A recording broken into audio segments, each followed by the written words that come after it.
Je vais vous expliquer tout ce qu'il faut savoir si vous voulez faire votre propre boîte de chauffage. Avec les prix de l'électricité et du gaz qui font que grimper, vous allez être tout bénéf si vous avez la chance d'être propriétaire ou d'avoir accès à une parcelle boisée. On va parler de pas mal de choses dans cette vidéo. On va parler de la meilleure période à laquelle couper son bois. Je vais vous expliquer toute la procédure pour abattre un arbre. Il y a pas mal de règles à garder en tête. On va également parler matos, on va parler séchage du bois, on va parler stockage du bois. Bref, c'est un lourd programme. Je vais faire en sorte de tout condenser au maximum pour que vous ayez les bases et vous devriez ressortir à l'issue de cette vidéo avec pas mal de conseils et d'astuces en tête. En tout cas, c'est le but. Pour faire votre boîte de chauffage, il va falloir abattre des arbres. Et il y a une règle universelle si vous devez abattre un arbre, c'est de l'abattre dans la période entre octobre et mars. En fait, c'est la période lorsque la sève est redescendue dans les racines pour affronter les rigueurs de l'hiver. Et ça vous permettra justement d'avoir du bon bois. Le problème, si vous coupez l'arbre en dehors de la période entre octobre et mars, le bois risque d'être gorgé en sève et vous aurez donc une moins bonne flambée, vous risquez d'encrasser le poil et autres. Donc retenez bien cette règle en termes de période. L'idéal, c'est d'abattre les arbres entre le mois d'octobre et le mois de mars. Maintenant, on va parler abattage. L'abattage d'un arbre, ça reste une opération qui est délicate et qui demande de la réflexion. Donc, si vous aimez bien avoir des checklists dans la tête, dites-vous qu'il y a 4 étapes pour abattre un arbre. Première étape, observer l'arbre et son environnement. Ça, c'est la première étape qui est impérative. En termes d'environnement, vous prenez la hauteur de l'arbre dans la tête et vous la couchez. Ça vous forme un périmètre à bien surveiller. Est-ce qu'il y a des obstacles? Est-ce qu'il y a des aménagements extérieurs? Est-ce qu'il y a des bâtiments? Est-ce qu'il y a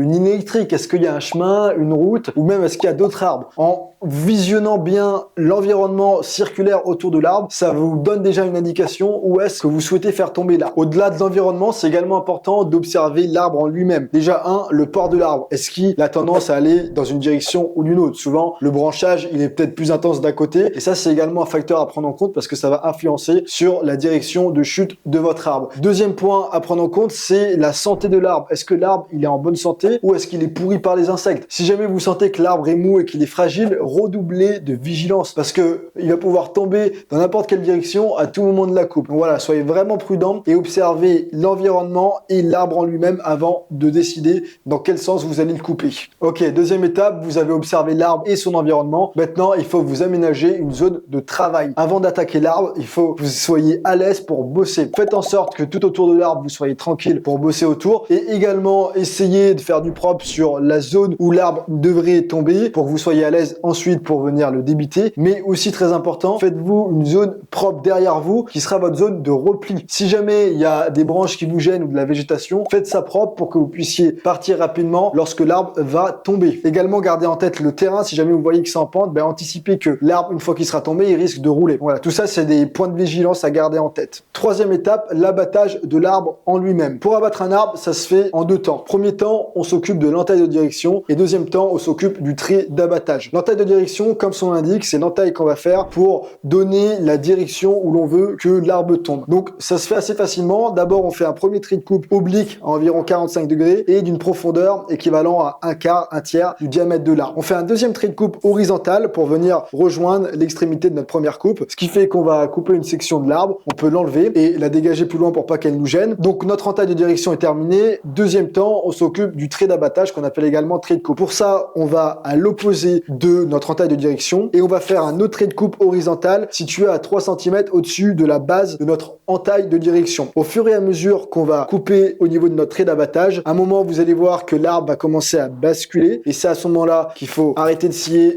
et se reculer. Normalement, le bois qui reste entre l'entaille de direction et notre trait d'abattage va faire effet charnière et vous allez pouvoir laisser l'arbre tomber tranquillement et vous reculer. Voilà pour ce qui est de la théorie. 2 temps, entaille de direction plus trait d'abattage. Donc pour un arbre lambda sans complication, vous allez avoir besoin de faire 3 coupes pour abattre votre arbre. Ça y est, votre arbre est abattu, il est au sol. Quatrième étape, ça va être le débranchage. En gros, il va falloir enlever toutes les branches de l'arbre. Alors faites attention avec cette quatrième étape, faut être vachement vigilant parce que souvent les branches qui reposent au sol sont pleines de tension, donc il peut y avoir ce qu'on appelle l'effet catapulte, ça peut aller propulser votre tronçonneuse au moment où vous coupez des branches qui sont sous tension. Donc faites vachement gaffe à votre environnement dès que vous coupez une branche. Une fois que vous avez coupé toutes les branches, il va falloir débiter votre arbre et il pourra y avoir une 5e étape qui va être le dessouchage de la souche de l'arbre. Si vous voulez par exemple aplanir votre terrain, il va falloir enlever la souche de l'arbre. Mais là, on va pas en parler dans cette vidéo puisque ça va pas vous aider à faire votre boîte de chauffage. Allez, petite parenthèse pour parler matos. Déjà, lorsque vous voulez abattre un arbre, il y a des choses à avoir sur soi. C'est ce qu'on appelle les EPI, équipements de protection individuelle. Moi, ce que j'aime bien utiliser, c'est ce genre de casque forestier puisque ça fait casque, visière et protection auditive. Si jamais vous pouvez prendre les 3 CP, séparément. N'oubliez pas de vous protéger bien les yeux et également bien les oreilles. Ensuite, il faudra également une paire de gants. Sur soi, il vous faudra une veste de protection ainsi qu'un pantalon anti-coupure, ça c'est important. Souvent les accidents lorsqu'on utilise une tronçonneuse, ça arrive au niveau des jambes. Il faudra également une paire de chaussures de sécurité. Perso, moi j'aime beaucoup ces bottes fourrées que j'utilise très souvent sur mon chantier. C'est de chez Wurtmodiv. Si jamais ça vous intéresse, je vous mets comme d'habitude tous les liens vers le matos que j'utilise dans la description. Voilà pour ce qui est de ce que je porte sur moi. Ensuite, il vous faudra de l'outillage, bien entendu, à commencer par une tronçonneuse. Soit vous utilisez une tronçonneuse électrique, soit une tronçonneuse à moteur thermique. Dites-moi si jamais ça vous intéresse d'ailleurs qu'on fasse un focus dans une autre vidéo sur comment utiliser une tronçonneuse, ce qu'il faut savoir lorsqu'on utilise une tronçonneuse et puis les différences entre les tronçonneuses à moteur thermique ou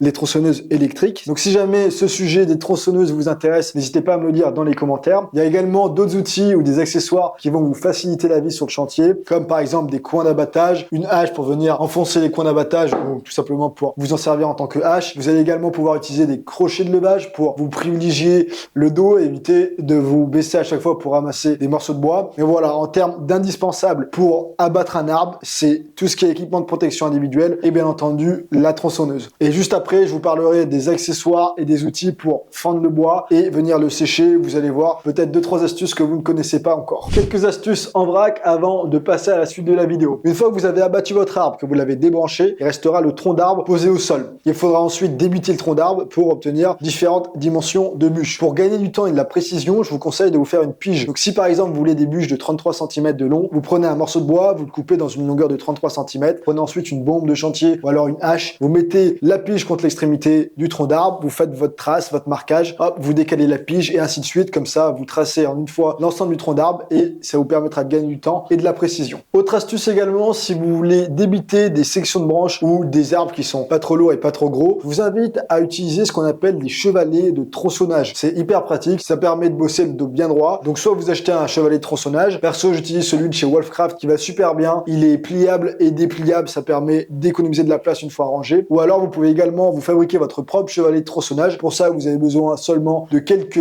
morceaux de chevron. Dites-moi d'ailleurs dans les commentaires si ça vous intéresse que je vous montre comment fabriquer un chevalet de tronçonnage. Ça peut être également un petit projet sympa à faire en mode tuto. Voilà pour cette astuce qu'il fallait que je vous donne. Quelques conseils sur l'utilisation de la tronçonneuse lorsque vous voulez faire votre débit. Lorsque le tronc d'arbre est posé au sol, il y aura toujours des efforts de tension et de compression. Donc il faut être dans la réflexion avant de commencer votre coupe. Regardez bien quelles sont les extrémités qui sont comprimées, qui sont posées au sol avant d'attaquer votre coupe. Autrement, vous risquez de pincer la chaîne de la tronçonneuse et ce sera pas bon, vous allez galérer. Donc le conseil, c'est tout simplement d'être vigilant sur les efforts de tension et compression du tronc d'arbre pour éviter de vous mettre en danger et également de pincer la chaîne de votre tronçonneuse. Autre point de vigilance, attention au rebond. C'est vachement dangereux avec une tronçonneuse. Si jamais ça vient toucher le nez de votre guide, il y a un fort risque de rebond et il faut faire vachement gaffe à ça. Autre petit conseil sur l'affûtage de la chaîne de tronçonneuse, si jamais vous voyez que vous galérez, regardez un peu la taille des copeaux. Lorsqu'une chaîne est bien affûtée, ça va faire des copeaux qui sont bien formés, ça va trancher net. Dès que vous voyez qu'il n'y a pas de copeaux, ça fait juste de la sciure ou de la poussière, alors c'est qu'il est temps de réaffûter votre lame. Faites attention d'utiliser des outils qui sont bien affûtés, ça c'est une règle de manière générale dans le travail du bois et c'est également le cas avec les tronçonneuses. Si vous bossez avec une chaîne qui est pas bien affûtée, vous risquez de vous mettre plus en danger que l'inverse. Allez, on enchaîne avec la suite de la vidéo où je vais vous donner des conseils pour fendre votre bois. Mais avant, est-ce qu'elle vous plaît cette vidéo? Si jamais c'est le cas, n'hésitez pas à mettre un petit commentaire pour me montrer votre soutien et un petit pouce bleu. Donc, lorsque vous devez fendre le bois, vous avez débité votre tronc d'arbre, vous avez des belles bûches de bonne dimension. Il va y avoir différentes options pour fendre ces belles bûches en différentes petites bûches qui pourront ensuite aller dans votre cheminée ou dans votre poêle. Option à la main, vous allez pouvoir utiliser des gros merlins éclateurs ou alors vous pouvez utiliser des coins comme celui-ci qui est tout neuf et vous tapez avec une bonne masse au niveau de votre bûche et ça va venir fendre votre bûche si jamais vous êtes costaud et que la bûche n'est pas trop coriace. Autre option, si jamais la bûche est plus petite ou également ça peut être hyper utile si vous voulez faire du bois d'allumage. Il y a ce genre de fendeur à bûche, c'est hyper basique, hein. C'est une lame qui est plus épaisse en bas qu'en haut et vous mettez votre bûche, vous tapez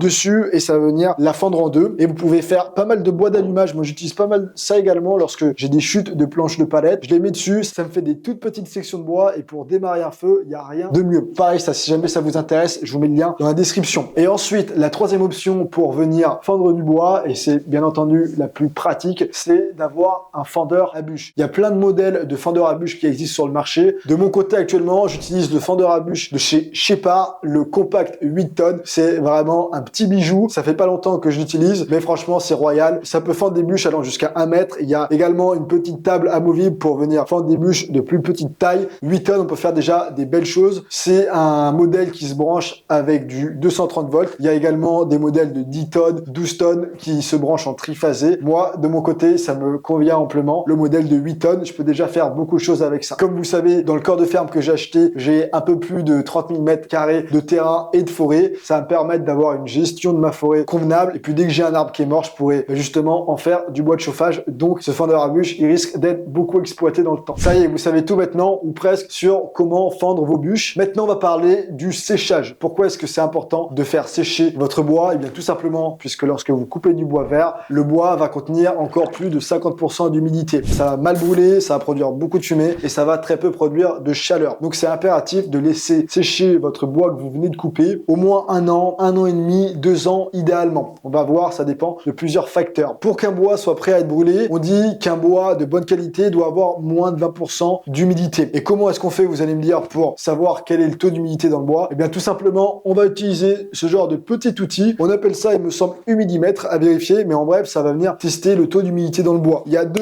petits pics à l'extrémité. Vous plantez ça dans votre bûche que vous voulez brûler et ça vous indique le taux d'humidité à l'intérieur du bois. J'utilise également ça pour connaître le taux d'humidité des planches que je vais utiliser dans un projet en bois quelconque. C'est hyper utile et ça coûte pas grand chose. Pareil, hein, je vous mettrai le lien si j'en trouve un intéressant dans la description. À titre d'information, la période de séchage va varier en fonction de 3 éléments. Premièrement, l'essence de bois. Deuxièmement, la longueur des bûches. Et troisièmement, si les bûches sont telles quelles ou si elles sont fendues. Bien sûr, si vous avez des bûches qui font 1 mètre, ça va mettre plus de temps pour sécher que si vous avez des bûches qui font 33 cm. Ensuite, bien entendu, si vous laissez sécher les bûches telles quelles avec la forme circulaire, ça va mettre beaucoup plus de temps que si vous avez fendu les bûches en plus petites bûches de petites sections. Et enfin, les essences du bois, parlons-en, je vous fais un petit comparatif. La question que vous allez me poser est quelle est la meilleure essence de bois à privilégier pour avoir un bois de chauffage de qualité? Alors déjà, je vous rassure, tous les bois vont brûler. Mais bien entendu, il y a des bois qui vont brûler plus longtemps que d'autres et il y a des essences de bois qui vont apporter plus de chaleur. Donc c'est important d'avoir ça en tête. On va pouvoir classer les essences de bois en 3 groupes principaux. Déjà, on a les feuillus durs,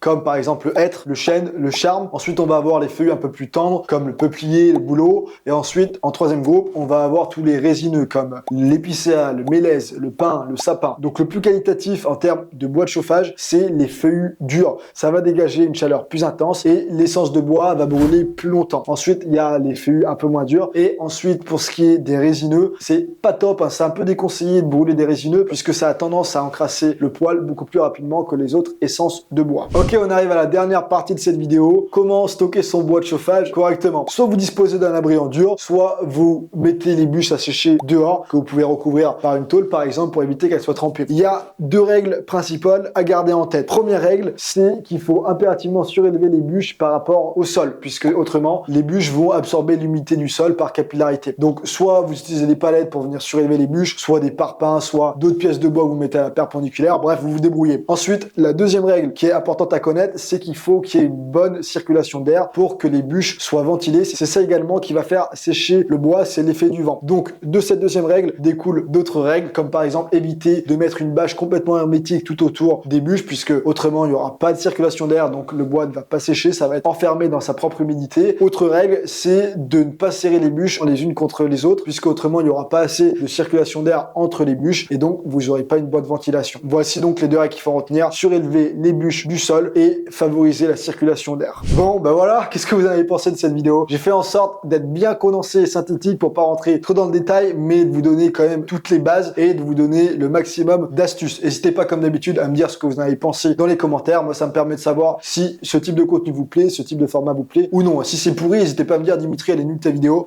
fais-moi plutôt un sujet là-dessus. Je suis vachement réceptif également à vos retours. Bon, abusez pas non plus parce que sinon je vais me fâcher. Autre chose, si jamais ça vous intéresse d'avoir plus d'astuces en matière de travail du bois, plus du côté bricolage, n'hésitez pas à rejoindre ma newsletter. J'envoie chaque semaine un mail à plus de 10 000 personnes. Je vous mets le lien vers ma newsletter juste en bas dans la description. C'est complètement gratuit. Et dans cette newsletter, souvent, je vous donne des astuces, je réponds à des questions fréquentes et je vous donne, quand c'est possible, également des bons plans avec des réductions que j'arrive à négocier avec des marques. Faudrait que je vois avec Husqvarna d'ailleurs si j'arrive pas à vous trouver une petite réduction. Si c'est le cas, et ben, si vous êtes abonné à ma newsletter, vous recevrez chaque semaine ce petit mail qui va bien. Autre chose, lorsque vous inscrivez, vous recevez automatiquement une vidéo dans laquelle je vous donne 50 astuces de bricolage et des astuces d'atelier en tout genre. genre. Je pense que j'en ai terminé là. Autre point hyper important, pour faire du bon bois de chauffage, il faut impérativement que vous soyez abonné à la chaîne de Dimitri Eledge, c'est-à-dire la mienne. Donc vous savez ce qu'il vous reste à faire et n'hésitez pas non plus à cliquer sur la petite cloche pour rester informé des prochaines vidéos, pour avoir à chaque fois plein de conseils et de bonnes astuces. Ce sera tout pour moi, je vous dis comme d'habitude, prenez soin de vous, gardez le smile, gardez la forme, c'est hyper important et à très vite pour une prochaine vidéo.